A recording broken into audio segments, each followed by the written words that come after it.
Hi folks, welcome back to the Hoard. So here we are. Let me show you what I'm up to. You guys remember the Honda XR80? Well, there's the motor. Let me show you the rest of the bike just so you guys remember it.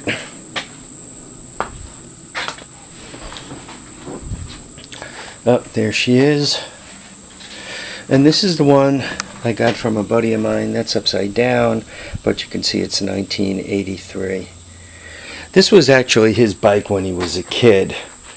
I pulled the engine off, and the top end of the engine really looked nice and clean. That's not a great sign, but you can see the top end of the engine actually looked really good. The cam looked good, but once you got into the engine, you could see what's going on there, right? Much rusty, and you guys could see what went wrong on the inside. There didn't appear to be any oil in this thing either. I did manage to get the clutch loosened up, and the little bit I've had to shift to try to rock it loose on the, try to break the piston loose. The transmission seems to shift fine. So the bottom half of this engine appears to be great, no issues. The top half, I'm thinking I'm going to be able to bring the head back and the top and so forth, but I'm a little concerned about the jug and the piston. I've already tried the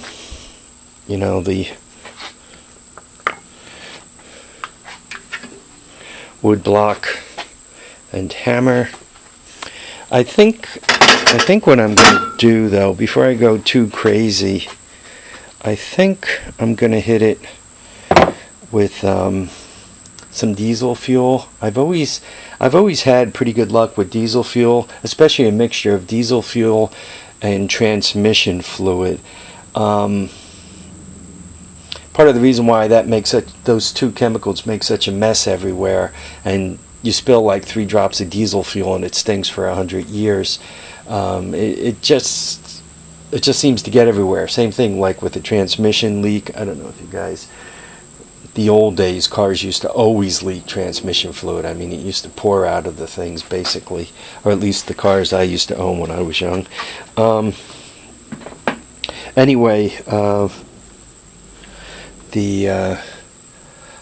I'm gonna mix up some of that and squirt it on there, then wait a day or two and give it a couple of wonks and see if I can't break it loose. Probably it wouldn't be that hard to find a jug and piston. Chances are, one way or the other, I will get that piston out of there. And once I get the piston out, I could hone it, which means I just get the piston out of the bore. So once the piston's out of the bore, I'm sure I could hone the bore and clean it up. Worst comes to worst, I'll cut it. I'll bore the bore, and so this is probably going to live, and that just means I have to get a piston, and I'm sure this piston is like a bunch of others. I also, whilst I was floating around in the basement, I have another one of these engines. I didn't want to climb to it because I wasn't in the mood to die a horrible death in the climb.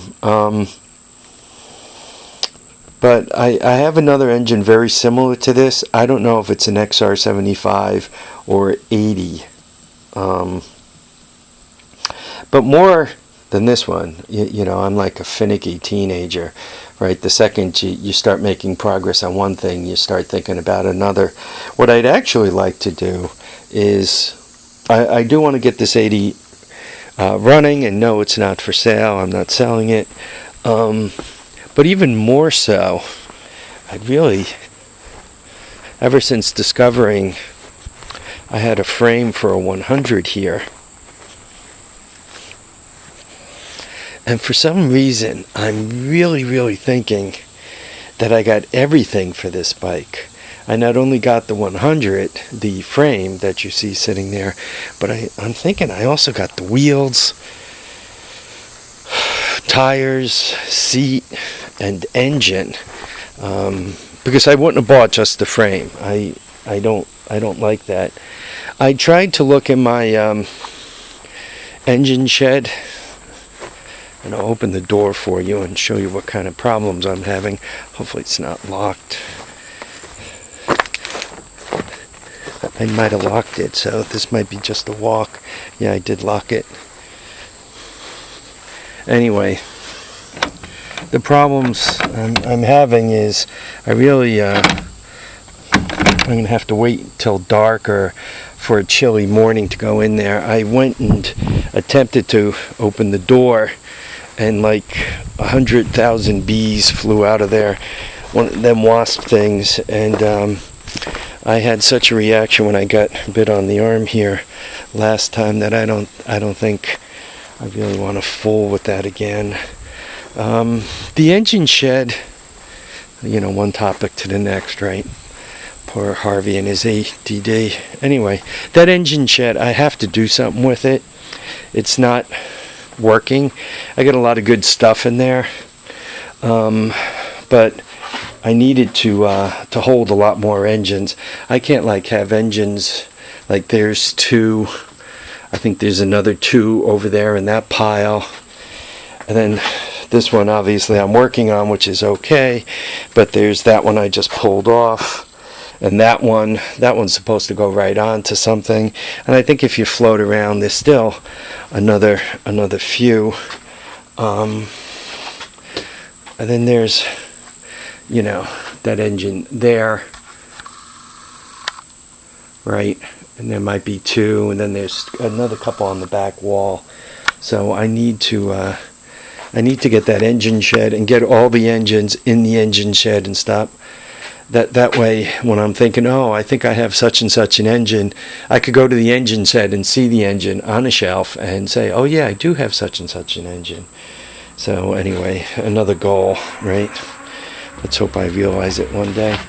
Anyway, folks, other than mixing up some transmission fluid and oil, which I'm sure, transmission fluid and diesel fuel, which I'm sure isn't going to thrill the heck out of you guys, probably, I don't know, maybe I'll get into something else today, maybe not. Anyway, folks, I really want to thank you all for watching and commenting and subscribing. Remember to keep your feet down, keep your head up, and please get out there and enjoy all your days now, folks. Bye now.